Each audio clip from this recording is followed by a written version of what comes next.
şerifim, ben bir deliyim. Mahzun-i şerifim, ben bir deliyim. Göster cemalini, seyran eyleyim.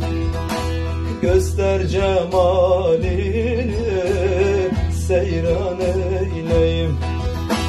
Yandım bittim işte, daha ne diyeyim. Öldüm bittim işte, daha ne diyeyim. Neden o doz benden çekilmektedir? Ah çektikçe ömrüm